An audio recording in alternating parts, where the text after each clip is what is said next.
الحمدللہ رب العالمین والصلاة والسلام علی رسولہ الکریم وعلی من تبعہم بإحسان الی یوم الدین اما بعد۔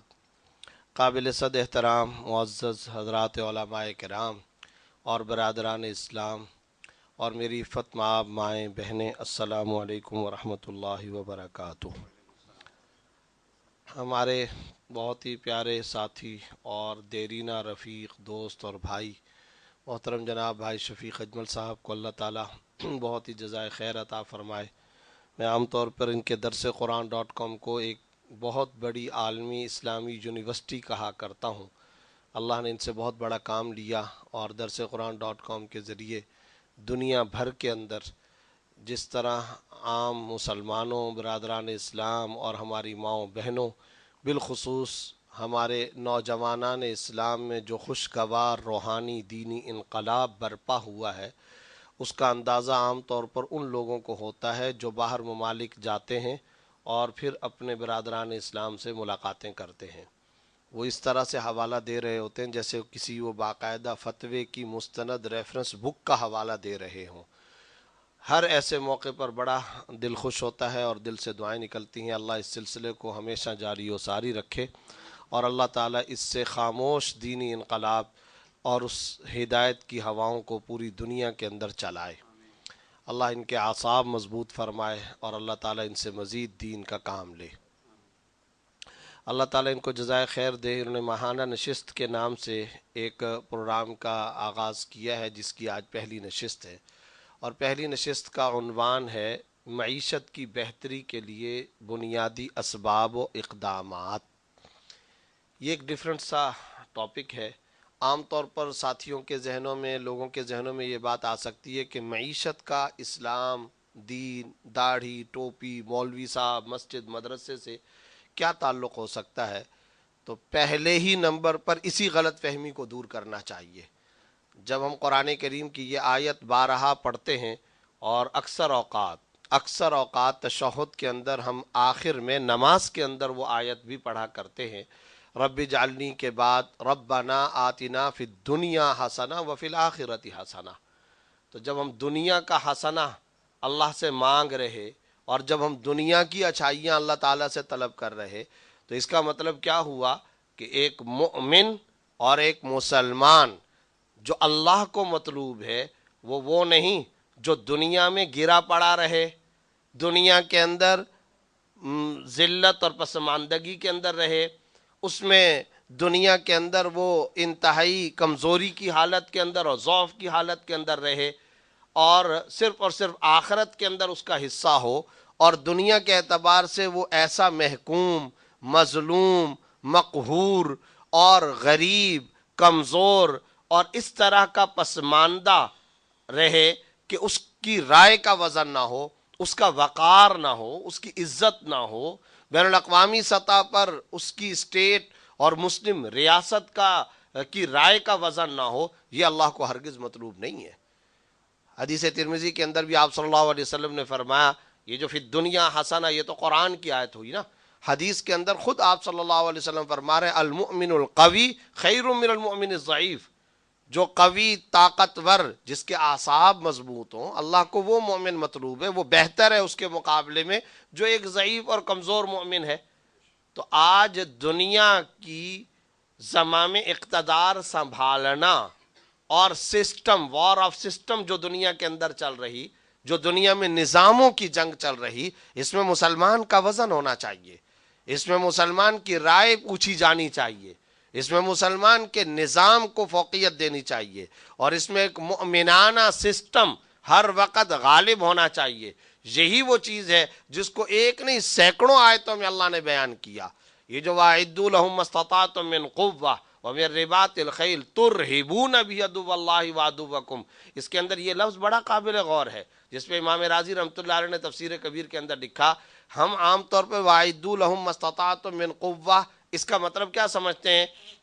ایٹم بم، تیر، ٹینک، گولیاں، گولہ، بارود، اس کی تیاری یقیناً یہ ہے، یہ ایک پارٹ اور جز ہے، کل نہیں ہے۔ کیوں؟ اگلی آیت کا، اسی آیت کا جو اگلا جملہ ہے ترہبون بہ عدو اللہ، اللہ رب العزت فرما رہے ہیں کہ تمہارے پاس یہ گھوڑے، تیر و تفنگ یہ موجود ہو تاکہ اس کے ذریعے سے اللہ کے دشمنوں پر ہیبت طاری ہو، ہیبت۔ تو اگر اللہ کے دشمنوں پر ہیبت ٹینک اور بارود کے ذریعے سے طاری ہو سکتی ہے، وہ ٹینک اور بارود مطلوب ہے۔ خدا کے دشمنوں پر دولت اور پیسے، نظام اور اسٹیٹ اور ریاست کی پائیداری اور مضبوطی کے ذریعے سے اگر ہیبت اور رعب اور دبدبہ قائم ہو سکتا ہے تو پھر یہ ساری چیزیں اسلام کا تقاضا بنتی ہیں، دینی طور پر یہ مطلوب و مقصود ہے۔ دوسرے سادہ لفظوں کے اندر مسلم اسٹیٹ کی طاقت، ان کی معاشی طاقت، ان کی سیاسی سٹیبلٹی، ان کا بین الاقوامی رول اور ان کا باقاعدہ خارجہ سطح پر، داخلہ سطح پر مضبوط ہونا، یہ اسلام کا تقاضا ہے۔ یہ فی دنیا حسنہ کے اندر آ رہا ہے۔ یہ وہ چیز ہے جس کو اللہ کے نبی نے مانگا ہے، اور یہ وہ بھرم، روب، دبدبہ، طاقت، ہیبت اور قوت ہے جس کے لیے آپ صلی اللہ علیہ وسلم خود نکلے ہیں، صحابہ کرام نکلے۔ بین الاقوامی سطح پر تاثر کیا قائم ہوگا؟ یہ بین الاقوامی سطح پر ہمیں کیا دیکھا، کس طرح دیکھا جائے گا، یہ خود اسلام کو مطلوب ہے۔ مجھے یاد ہے میں ایک مرتبہ علماء کے ایک وفد کے ساتھ خانہ کعبہ گیا، یعنی حرم شریف گیا، تو وہاں کے جو امام صاحب تھے ماہر معیقلی مدظ الہم العالی، ان کا اس زمانے میں وہ سامنے ہی خانہ کعبہ کے بالکل سامنے مؤذن کا کمرہ ہوتا تھا جو سب نظر آتا تھا، وہاں پر ملاقات ہوئی۔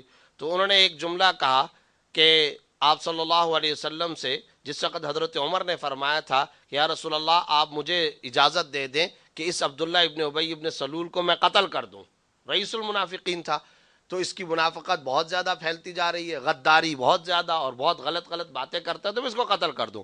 تو آپ صلی اللہ علیہ وسلم نے اس وقت ایک جملہ ارشاد فرمایا تھا، فرمایا نہیں، اس کو قتل نہ کرو، اس لیے کہ روم، شام و یمن کے جو حکمران اور لوگ ہیں ان کو جب یہ اطلاع پہنچے گی تو وہ کہیں گے ان محمد یقتل اصحابہ، محمد صلی اللہ علیہ وسلم تو وہ ہیں جو اپنے ہی کمپینین اور رفقا اور ساتھیوں کو قتل کر دیا کرتے ہیں۔ تو امام کعبہ نے فرمایا یہ ہے بین الاقوامی تاثر کیا پڑے گا۔ آپ صلی اللہ علیہ وسلم اس معاملے کو یوں نہیں دیکھ رہے تھے کہ ایک آدمی اور اس کو ایک اور صحابی قتل کر دے معاملہ ختم، نہیں، بین الاقوامی سطح پر اس کا تاثر کیا پڑے گا، اس کو آپ صلی اللہ علیہ وسلم نے خاص طور پر دیکھا ہے۔ تو ہر دنیا کے پہلو میں سٹیبلٹی اور مضبوطی، معاشی استحکام، یہ اسلام کا تقاضا ہے۔ اس لیے میں عرض کیا کرتا ہوں کئی انٹرویوز کے اندر، سی پیک اسلام کا منصوبہ ہے۔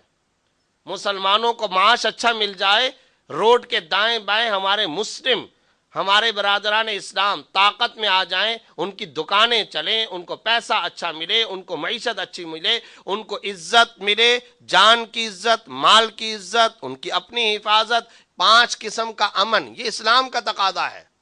اور ذرا غور کیجئے معیشت کا درست ہونا کتنا ضروری ہے۔ ایک پیغمبر ہے حضرت ابراہیم علیہ السلام، اور تمام انبیاء توحید کی دعوت دیا کرتے تھے، مگر ہر ایک نبی کی کوئی خاص خاصیت ہوا کرتی ہے۔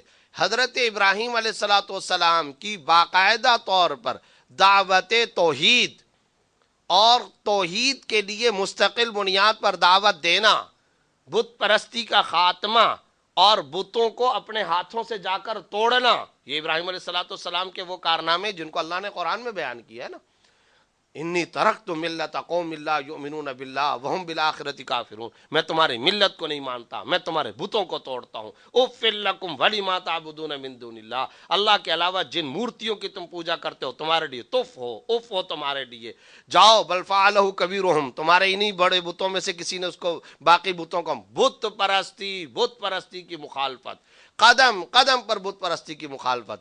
حجاز کی اللہ اس دوران میں حکومت دے رہا ہے۔ اب جب اللہ رب العزت حجاز کی حکومت دیتا ہے اور مملکت کا، اسٹیٹ کا نظام ان کے حوالے اللہ رب العزت کرتے ہیں، تو وہی پیغمبر جو مستقل بنیاد پر بت پرستی کے خلاف اور توحید کی بات کرتے تھے، مستقل بنیاد پر توحید کی بات کرتے تھے، ہر بات میں توحید کی بات کرتے تھے، قدم قدم پر توحید کے خطبے دیا کرتے تھے، ان کے میلوں میں جا کر توحید کا خطبہ دیا کرتے تھے، ان کی مارکیٹوں میں جا کر توحید کا خطبہ دیا کرتے تھے، ان کے بازاروں کے اندر جا کر توحید کی بات کیا کرتے تھے۔ جیسے ہی اللہ رب العزت نے ان کو حکومت کا نظام دیا تو اب کیا کہہ رہے ہیں؟ رب اجعل ھذا بلدا آمنا وارزق اہلہ من الثمرات۔ اب دو چیزیں فوراً مانگنے لگ گئے۔ حیرت ہوتی ہے، حکومت کا نظام جیسے ہی ملا اب دو باتیں کرنا شروع کر دی۔ کیا؟ اے اللہ میرے اس پورے علاقے کو پیس والا، امن والا بنا دے، اور اس کے رہنے والے باشندوں کو اچھا اور اعلیٰ رزق عطا فرما۔ نظام آیا تو فوراً اب یہ دو باتیں آ گئی، ایک نہیں دو مقامات پر قرآن کریم میں۔ اور رزق بھی ایسا نہیں، ورزق اہلہ نہیں فرمایا، من الثمرات، اعلیٰ درجے کا رزق۔ اے اللہ اب یہاں پر تو پھل نہیں اگتے، دیگر ممالک سے بھی پھل یہاں پر آئیں۔ چنانچہ آج بھی کہا جاتا ہے کہ عرب کو دعا ہے، اور آپ صلی اللہ علیہ وسلم کی دعا ہے، حضرت ابراہیمی دعا ہے، دنیا بھر کے پھل وہاں پر پہنچ جاتے ہیں۔ یہ اس میں ایک علمی لطیفے کے طور پر، نکتے کے طور پر ذکر کیا جاتا ہے کہ اللہ رب العزت نے وہاں پر غذا اور خوراک کا وافر نظام قائم فرمایا۔ تو یہ حضرت ابراہیم علیہ السلام کے پیچھے دعا۔ تو ذرا آپ بتائیے، وہ پیغمبر جو مستقل توحید کی دعوت دے رہا، نظام آتا ہے میرے مملکت کے باشندوں کو اے اللہ پیس اور امن فراہم کر، یہاں کے لوگوں کو اعلیٰ درجے کا معاش اور روزگار عطا فرما۔ اور ہم عام طور پر سمجھتے ہیں درس قرآن پر یا مسجد کے ممبر پر یا مولوی صاحب یا داڑھی ٹوپی والا مفتی صاحب، مولانا صاحب جب بھی بات کرے گا تو وہ بات یہ کرے گا کہ تمام کے تمام لوگ نماز، ذکر، محاسبہ، تلاوت، قرآن، بس یہی بات کرے گا، زکوٰۃ، حج اور عمرہ کی بات کرے گا، تراویح کی بات کرے گا، یہ بات کرے گا۔ یقیناً یہ سب باتیں، یہ تو اعلیٰ درجے کی کہ فرائض اور واجبات ہے، اس کے بغیر تو زندگی گزارنے کا تصور نہیں ہے، یہ تو فرائض اور واجبات کے اندر۔ لیکن جب ہم اسلام کے مجموعے کی بات کرتے ہیں تو ہمیں جہت پہلوؤں کو سامنے رکھنا ہے، اور اس کے تمام پہلوؤں کو سامنے رکھنا ہے۔ اور خود اللہ رب العزت عبادت توحید کی جب بات فرما رہے تو سورۃ القریش میں اللہ رب العزت کیا ارشاد فرما رہے ہیں؟ ان لوگوں کو چاہیے کہ اس بیت اللہ کے رب کی عبادت کرے۔ یہی کہہ دینا کافی تھا، میں اللہ، میں خالق، تم مخلوق، میں معبود، تم عابد، میں رازق، تم مرزوق، میری عبادت کرو، یہی کہہ دینا کافی تھا۔ لیکن سورۃ القریش میں خدائی لب و لہجے پہ تو غور کیجئے نا، فَلْيَعْبُدُوا رَبَّ هَذَا الْبَيْتِ الَّذِي أَطْعَمَهُم مِّن جُوعٍ وَآمَنَهُم مِّن خَوْفٍ۔ میری عبادت کرو، اللہ کی عبادت کرو، وہ اللہ جس نے بھوک کی جگہ پر تم کو روٹی کھلائی ہے، امن دیا ہے خوف کی جگہ پر۔ یہ ہے کسی بھی فیورٹ اسلامک اسٹیٹ اور ریاست کا حقیقی قرآنی تصور، جس میں دو چیزیں ہونی چاہیے۔ آج اقوام متحدہ اسی نتیجے پر پہنچی ہے، اور انہیں ایک فیورٹ اسٹیٹ کا تصور پیش کیا ہے۔ دنیا میں کوئی پسندیدہ اور اعلیٰ درجے کی ریاست کون سی ہو سکتی ہے؟ وہ قرآن کریم سے لینا دینا ان کو کچھ نہیں، لیکن وہ یہ لکھ رہے ہیں 1400 سال پہلے وحی کے ذریعے اللہ رب العزت جو حضور اقدس صلی اللہ علیہ وسلم پر وحی نازل فرما رہے، اس میں رب اجعل ھذا بلدا آمنا وارزق اہلہ من الثمرات آ رہا، اس میں فلیعبدوا رب ھذا البیت الذی اطعمهم من جوع وآمنهم من خوف آ رہا۔ صورتیں تو یہ سب کو یاد ہیں، ہم ہر نماز، دوسری، چوتھی، پانچویں نماز کے اندر یہ پڑھ رہے ہوتے ہیں۔ کبھی کسی نے سوچا کہ سورۃ القریش میں اللہ نے ایک اسلامک اسٹیٹ کا تصور پیش کیا ہے، اور وہ تصور کیا؟ مملکت کے باشندوں کو امن و امان ملنا چاہیے۔ اور جب ہم امن کی بات کرتے ہیں تو 5 قسم کا امن: اپنی جان کا تحفظ، مال کا تحفظ، عزت کا تحفظ، اہل و عیال کا تحفظ، کاروبار کا تحفظ۔ آمنہم من خوف میں یہ 5 قسم کے امن آتے ہیں۔ اور اطعمہم من جوع، مملکت کے باشندوں کو روزگار کے مواقع بہم میسر آنے چاہیے، اعلیٰ درجے کی معاش اور روزگار کے مواقع میسر آنے چاہیے۔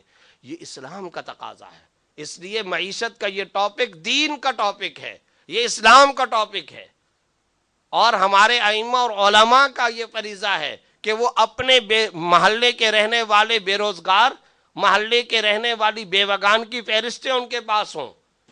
بخاری کی 3 نمبر کی حدیث میں حضرت خدیجہ الکبریٰ رضی اللہ تعالیٰ عنہا کیا ارشاد فرما رہی، جس میں نبی کا وہ تعارف کراتی ہے، انت تصل الرحم، تکسب المعدوم، تحمل الکل، تقری الضیف، تعین علی نوائب الحق۔